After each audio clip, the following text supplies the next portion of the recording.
Hello students, in the last lecture we did up to question number 5th of exercise 4.2. Today we will start question number 6th. A cottage industry produces a certain number of pottery articles in a day.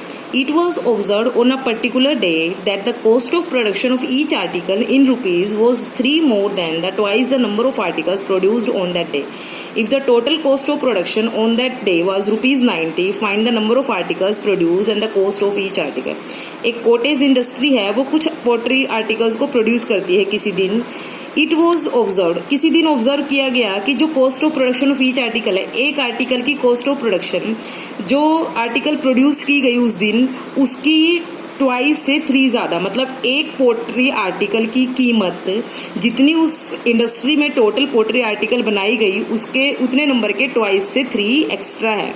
और total cost of production कितनी है, 90 है. हमें number of article produce and cost of each article, साथ तो हमें ये बताना है कि कितनी आर्टिकल प्रोड्यूस की गई और साथ में हमें ये बताना है कि हर एक आर्टिकल की कीमत कितनी है.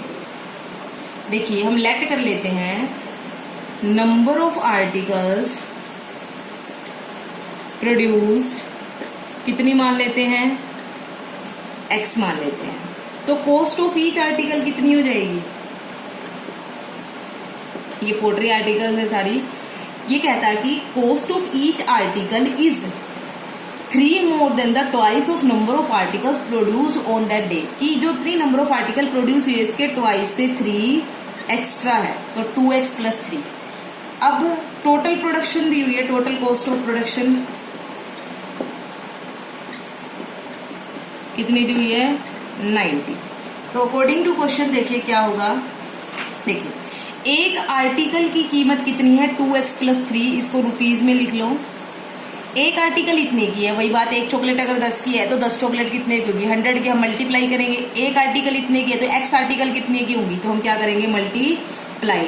ये टोटल उस दिन देखिए एक आर्टिकल को प्रोड्यूस करने में इतना खर्चा आया, x को प्रोड्यूस करने में x से मल्टीप्लाई, और टोटल कॉस्ट ऑफ प्रोडक्शन हमें दे भी दी कितनी है, 90. तो इसको किसके इक्वल रखेंगे, 90, बिकॉज ये भी टोटल कॉस्ट ऑफ प्रोडक्शन है, ये भी टोटल कॉस्ट ऑफ प्रोडक्शन है. तो सिंप्लीफाई कीजिए, 2x² + 3x = 90. 90 इधर प्लस का इधर आके माइनस का = 0.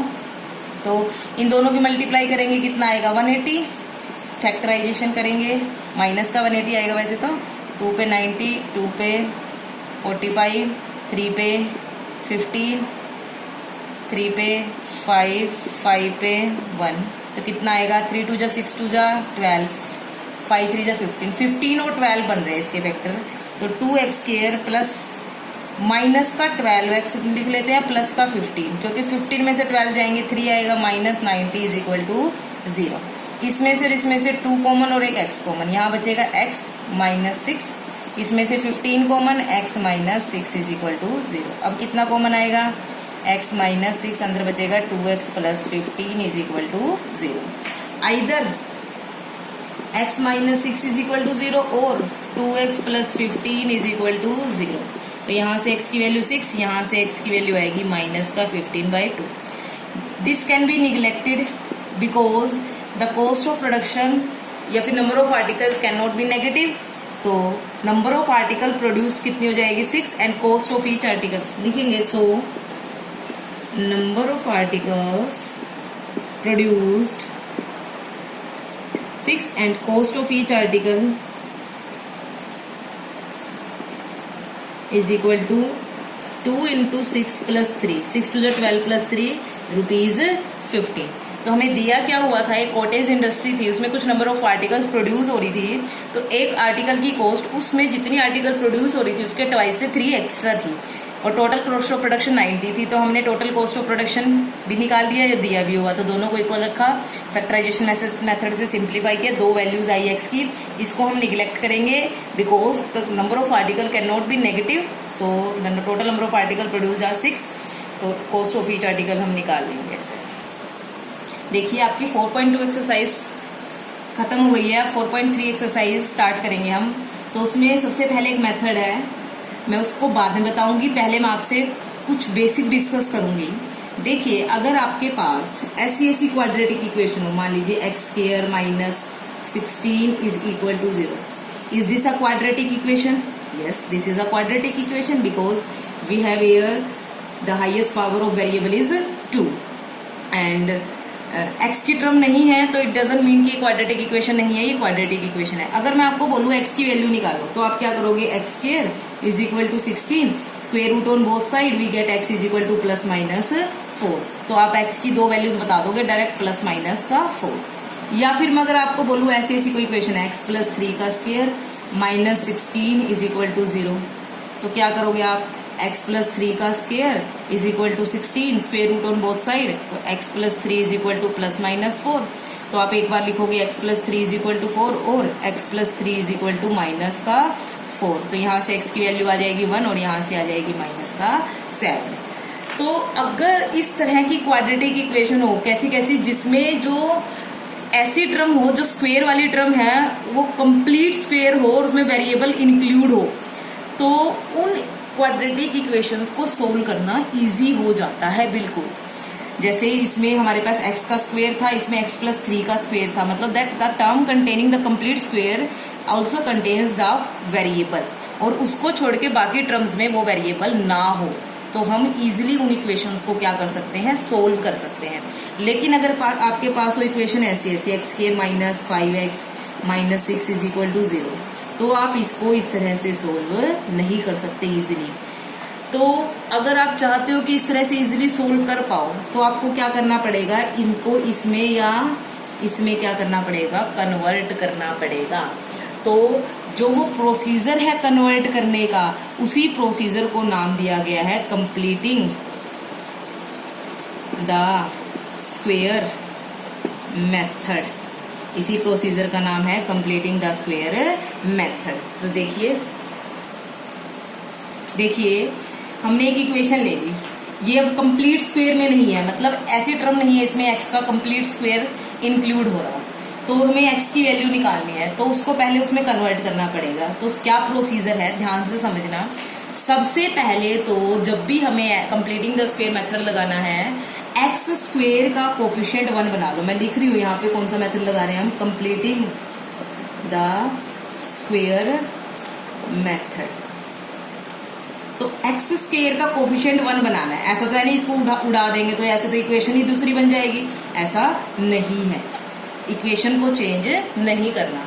तो left hand side right hand side के इक्वल रहे, कुछ ऐसा ही करना है। तो क्या करेंगे, दोनों तरफ 2 से डिवाइड कर दो, या ये कहो कि कंप्लीट इक्वेशन को डिवाइड कर दो 2 से। तो क्या बन जाएगा, एक्स स्क्वायर का कोफिशिएंट 1, डिवाइडिंग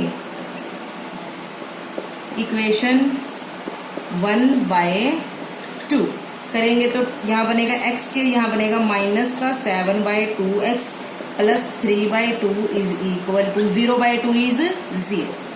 ये आ गया। अब सेकेंड स्टेप क्या करना है, x वाली जो टर्म है उसको 2 से मल्टीप्लाई कर दीजिए, 2 से डिवाइड। तो करिए एक्स स्क्वायर माइनस, क्या कोई फर्क पड़ेगा, किसी नंबर को सेम नंबर से मल्टीप्लाई सेम से डिवाइड करो तो कोई डिफरेंस नहीं आता। तो मैं आगे की तरफ 2 ऐसे कर सकते हो, 2 से मल्टीप्लाई 2 से ही divide, x plus 3/2 is equal to 0।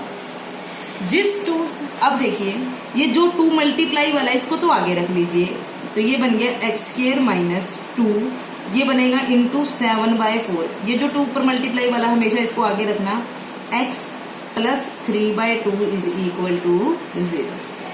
अब उसके बाद क्या करना है आपको, जो ये x का कोफिशिएंट बचता है 2 को छोड़ के, जो कोफिशिएंट बचता है 7/4, इसका स्क्वायर दोनों तरफ ऐड करना है।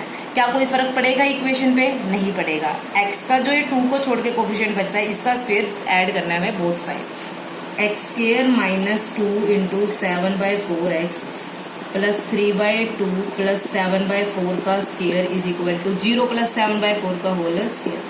ऐसा क्यों किया, देखिए मैं इधर बता रही हूँ आपको। जब हम x प्लस a का होल स्क्वायर खोलते हैं तो हमारे पास क्या आता है, x square plus 2ax plus a square, यही होता है। या फिर x माइनस a का होल स्क्वायर खोलते हैं तो क्या आता है, x square minus 2ax plus a square. तो हुआ क्या, हमारे पास ये वाली भी टर्म है, ये वाली भी टर्म है। अब ये वाली टर्म मिल गई तो हम इसको ऐसे लिख सकते हैं, या ये वाली टर्म मिल गई तो हम इसको ऐसे लिख सकते हैं। एक्स स्क्वायर भी है 2ax। हमें किसका स्क्वायर चाहिए, इस a का चाहिए ना, 2 को छोड़ दो और x को छोड़ दो। हमने यहाँ पे भी तो यही किया, 2 को छोड़ दिया और x को छोड़ दिया। 7/4 का स्क्वायर दोनों तरफ क्या कर लिया, ऐड कर लिया।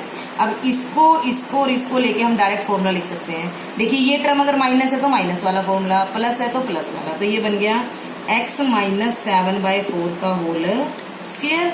और जो बाकी मतलब हमने इस टर्म को और इस टर्म को और इस टर्म को लेके फॉर्मूला लिख दिया। बाकी जो बच जाता है इसको as it is 3/2 is equal to 7/4 का स्क्वायर खोल सकते हो यहाँ पे 49/16। ये उधर जाके माइनस x माइनस 7/4 का होल स्क्वायर 49/16 माइनस 3/2।